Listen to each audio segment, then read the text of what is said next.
औज़ुबिल्लाहिमिनश्शैतानिर्रजीम बिस्मिल्लाहिर्रहमानिर्रहीम रब्बि यस्सिर वला तुअस्सिर वतम्मिम बिल खैर व बिका नस्तईन आमीन या इलाही आमीन रब्बी ज़िदनी इल्मा रब्बी ज़िदनी इल्मा। अस्सलाम वालेकुम जी, कैसे हैं आप लोग? ठीक हैं? आज हम आईआर का ही फर्दर टॉपिक देखेंगे, causes of the rise of Soviet union. हमने जो लास्ट लेक्चर देखा था उसके अंदर हमने देखा था कि यूएस किस तरह दुनिया के ऊपर इमर्ज हुआ था। आज जो हम देखेंगे हम ये देखेंगे कि सोवियत यूनियन किस तरीके से इमर्ज हुआ था। ये हमारे सिलेबस का ही पार्ट है। इसके बाद फर्दर जो हमारा लेक्चर होगा उसके अंदर हम देखेंगे कि इन दोनों की जो राइज था उसकी इम्प्लीकेशंस क्या थी, और फिर फर्दर हम इंशाल्लाह मूव करेंगे। सबसे पहले जी, रशियन रेवोल्यूशन ये तकरीबन 1940 1917 के अंदर आया था। ठीक है, और इसको हमने ऑलरेडी डिस्कस भी कर चुके हैं अपनी इसी जो पेपर टू की सीरीज थी उसके पहला शायद लेक्चर यही था। तो उसके अंदर हमने देखा था किस तरीके से लेनिन ने ओवरऑल इस सारे रेवोल्यूशन को लीड किया था, और अल्टीमेटली जो बोल्शेविक्स थे वो जीत गए, और जो एक दूसरा था मेलशोविक थे या शायद इसी तरह का एक नाम था, वो जो थे वो हार गए। और अल्टीमेटली 1918 से लेकर 1921 तक एक वॉर रही जिसको सिविल वार कह जाते हैं कहते हैं। और 1921 से ऑनवर्ड जो रशिया था, it became Soviet socialist Republic union. Soviet union मतलब कि एक ये रशियन एम्पायर बन गया था। ठीक है, तो उसके बाद फिर फर्दर यहाँ पर जो थी इनकी वो एक जो रेवोल्यूशन था उसने बड़ा एक क्रिटिकल रोल प्ले किया इन स्टेबलाइजिंग रशिया। दूसरा, इंडस्ट्रियलाइजेशन एंड मॉडर्नाइजेशन। तकरीबन 19 जो 26-27 से ऑनवर्ड शायद जोसेफ स्टालिन आए थे।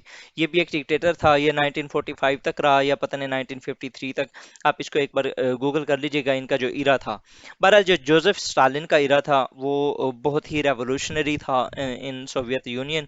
और इन्होंने ज़्यादा से ज़्यादा इंडस्ट्रियलाइजेशन के ऊपर काम किया, और स्टेट को मॉडर्नाइज करने के ऊपर काम किया, मतलब कि ज़्यादा से ज़्यादा जो इंडस्ट्री लगाई, और एक सोवियत यूनियन को एक इंडस्ट्रियल हब भी इन्होंने बना दिया था। तो आपको पता है कि इंडस्ट्रियलाइजेशन की वजह से ही US became a global power in 90s and 20th century. तो ये भी जो सोवियत यूनियन था ये भी उसी नक्शे कदम पर चला यूएस के, और ultimately it became a industrial hub. Similarly world war two के अंदर सोवियत यूनियन ने बहुत ही क्रिटिकल रोल प्ले किया इन डिफीटिंग जर्मनी।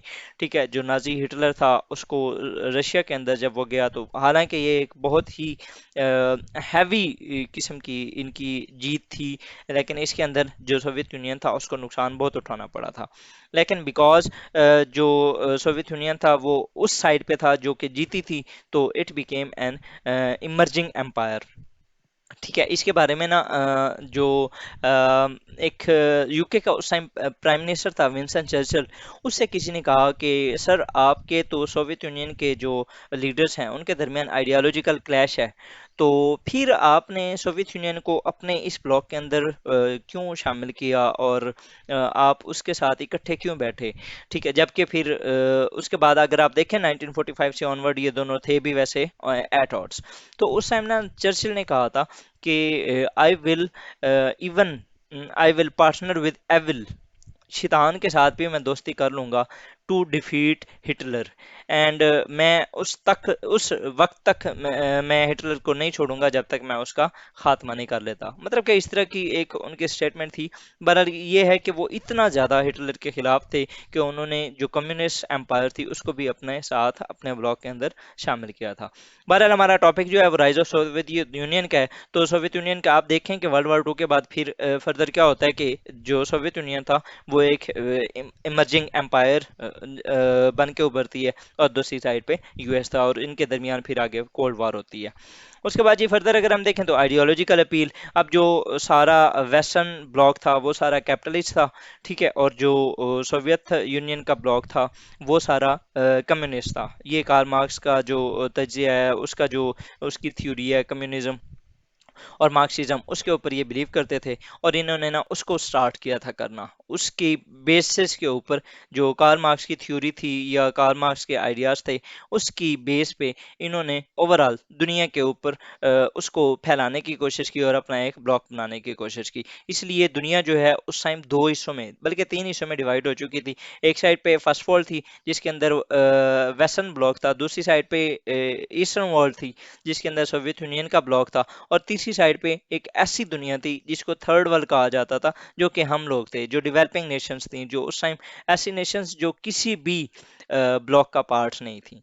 ठीक है, फर्दर अगर हम देखें तो मिलिट्री बिल्डअप, अब आप देखें कि 1945 से ऑनवर्ड जो सोवियत यूनियन था, इसने भी न्यूक्लियर जो बॉम्ब था उसके ऊपर काम किया, और अल्टीमेटली इसने 1949 के अंदर बना भी लिया था।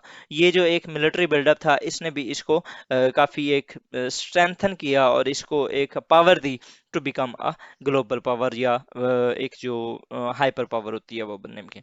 उसके बाद जी proxy wars and cold war dynamics. जब कोल्ड वॉर के दौरान जो दो पोल्स बने, तो उसके अंदर एक साइड पे यूएस था तो दूसरी साइड पे यूएसएसआर। तो जब एक अगर फॉर एग्जांपल एक नया नया बंदा इलेक्शन पे खड़ा होता है और उसको पहले पता ना हो उसके बारे में किसी को, तो जब वो इलेक्शन पे खड़ा होगा चाहे वो जीत जाएगा, लेकिन दुनिया को तो पता चल जाएगा ना कि वो एक इलेक्शन नॉमिनेट, वो एक एमएनए या एमपीए की सीट पे उठा था। इसी तरह उस टाइम भी कोल्ड वॉर और प्रॉक्सी वार्स के दौरान जब यूएस एक ग्लोबल पावर था और Soviet Union emerged as a new global power, ठीक है, और उसने इसके साथ जब फाइट की, जब इसके साथ लड़ा, तो दुनिया को पता चला और उसके ऊपर जो इन्फ्लुएंस था सोवियत यूनियन का वो भी पड़ा। कैसे कि it was an emerging empire. ठीक है, और वो फिर बना भी सही, उसने कोशिश भी की, उसने अपने मैक्सिमम ट्राई की कि उसने 2 से 3 जंगें लड़ी, और ये तकरीबन 45 ईयर्स, 45 साल थोड़े नहीं होते किसी भी एक ऐसे ब्लॉक को इंगेज करके रखना कि जिनके पास सारा कुछ है।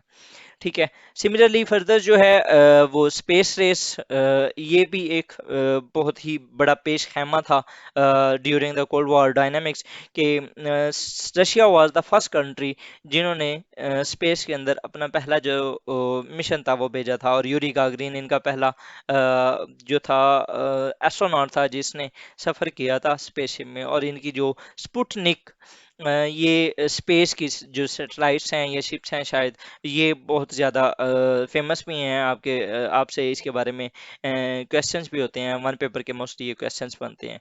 तो ये थी कुछ रीजंस जिनकी वजह से हम कह सकते हैं, पहली थी रशियन रेवोल्यूशन, उसके बाद industrialisation under the reign of Stalin, उसके बाद वर्ल्ड वॉर 2, उसने काफ़ी कुछ दिया, आइडियोलॉजिकल जो इनके कॉन्टेक्स्ट थे उसके अंदर भी, उसको भी देखा जाए तो सोवियत यूनियन को उसके राइज में इन्होंने बहुत इंपॉर्टेंट रोल प्ले किया। उसके बाद मिलिट्री बिल्डअप हो गया, प्रॉक्सी वार्स हो गई, और स्पेस रेस। इन सारी चीज़ों ने मिलकर सोवियत यूनियन को एक इमर्जिंग और एक जो है ग्लोबल पावर बना दिया था। उसके बाद फिर आप फर्दर देखते हैं कि किस तरीके से कोल्ड वॉर होती है, और अगेन 1991 के अंदर ये टूट जाता है। तो ये था हमारा आज का लेक्चर, होपफुली आपको अंडरस्टैंड हुआ होगा। कोई कंफ्यूजन हो तो आप जो कमेंट बॉक्स है उसके अंदर डिस्कस कर सकते हैं। फर्दरमोर एक अनाउंसमेंट है कि मैं इस जो चैनल है मेरा, इसके ऊपर तकरीबन 415 प्लस वीडियोस मैं अपलोड कर चुका हूँ। If you are new on this channel तो आप इसे विजिट करें। इसके ऊपर आईआर की तकरीबन अब तो पूरी सीरीज बन भी रही है, और इंशाल्लाह मैं फर्दर जो पेपर 2 का कुछ पोर्शन रहता है उसको मैं बहुत तेज़ी से मैं कोशिश कर रहा हूँ कि कैरी ऑन करता रहूँ, और इसे इंशाल्लाह बहुत जल्द अपलोड कर दिया जाएगा। उसके अलावा जो ऐसे है वो तकरीबन 70 से 80 मैं आउटलाइंस बना चुका हूँ, उनको आप विजिट करें, देखें। अगर ये चैनल आपके लिए बेनिफिशियल होता है तो आप इसे सब्सक्राइब करें, और नोटिफिकेशन जो है बेल आइकॉन वो लाजमी प्रेस कर लीजिएगा ताकि आपको आने वाली जो वीडियोस हैं उनके नोटिफिकेशन मिलते रहें। स्टे ट्यून्ड जी, थैंक यू, अल्लाह हाफिज़।